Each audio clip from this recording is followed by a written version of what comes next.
ভর দুপুর কিছুটা রোদের তাপও ছিল, তাই সুইমিং এরিয়াতে আমরা চলে আসছি। সুইমিং এরিয়াতে এসে পানিতে যে নামবো, বাট পানি ধরেই আমরা ভয় পেয়ে গেছি, কারণ পানিটা ছিল খুবই ঠান্ডা। আমরা ভেবেছিলাম যে হয়তো বা একটু হট ওয়াটার থাকবে, যেহেতু ডেরা রিসোর্টের অনেক নাম শুনেছি। এর আগেও যখন আমরা সারাতে গিয়েছিলাম ওখানে তো জাকুজিও ছিল, বাট এইখানে আসলে পানিটা একেবারে নর্মাল টেম্পারেচার ছিল। শীতকাল থাকাতে পানিটা খুবই ঠান্ডা ছিল। এরই মধ্যে ওই যে রুমকি, শাওন, আম্মু ওরাও বাগি দিয়ে চলে আসছে গোসল করার জন্য। বাট এসে তো দেখে ওরা বলতেছে যে ভাবি এখানে কি গরম পানি নাই? তো আমি বলছি যে না, নাই। তো ওরা বলতেছে তাহলে তো নামা যাবে না। বাট অলরেডি দেখেন আমার ছেলে তো দৌড় দিয়ে নেমে ওর এক রাউন্ড গোসলও শেষ। ওর বুবুর সাথে দুষ্টুমি করতেছে, বুবুকে নিয়ে নামবে। আম্মুর কোলে সাফিয়াকে নিয়ে আসে।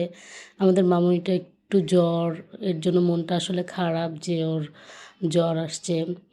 এই তো। তো ওরা সবাই সুইমিংয়ে নামার জন্য প্রিপারেশন নিচ্ছে, কিন্তু শাওনও নামবে না, রুমকিও নামবে না। যেটা আম্মু আর আমি আর সালমান আমরাই নামছি। আমরাও খুব একটা যে অনেকক্ষণ গোসল করছি, শাওয়ার নিছি এরকম কিছু না। জাস্ট আসছি, একটু সুইমিংয়ে না নামলে হয় না। বাট আমরা এটাতে যখন আসছি, এর অনেক বড় একটা সুইমিং ওয়েব পুল যেটা, সেটা দেখে আসছিলাম। বাট ওয়েব পুল ওরা ছাড়ে না, মিনিমাম ওদের 10 জন হতে হয়, প্লাস ওদের এটার জন্য এক্সট্রা চার্জ নেয় এবং আরও অনেক অনেক কিছু ওরা বললো, যেটা আসলে আমার কাছে শুনে ভাল লাগে নাই। যদি সুইমিং, যেহেতু একটা রিসোর্টে যে আমরা সুইমিং করতে, একটু ওয়েব পুল থাকলে ভাল লাগতো।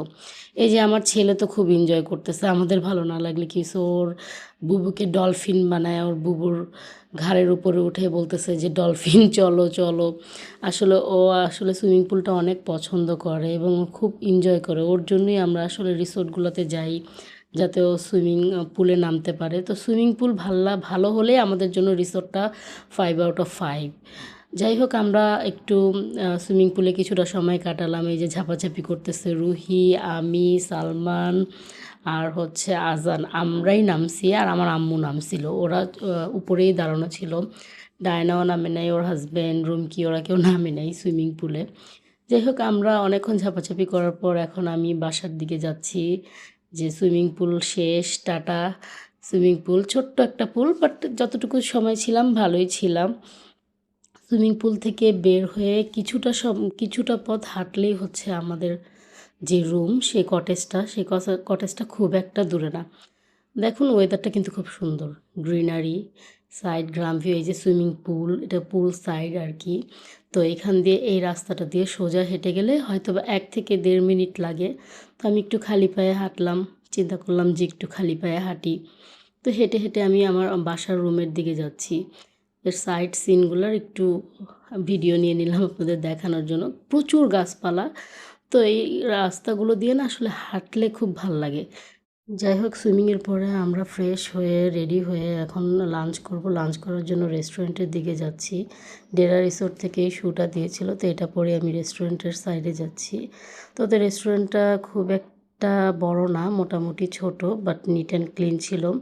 ওইখানে আমি, আমার ছোটো বোন আর ওর হাজব্যান্ড সবার আগে চলে যাই। আমরা ফুড অর্ডার করি, ওরাও আস্তে আস্তে একে একে জয়েন করবে।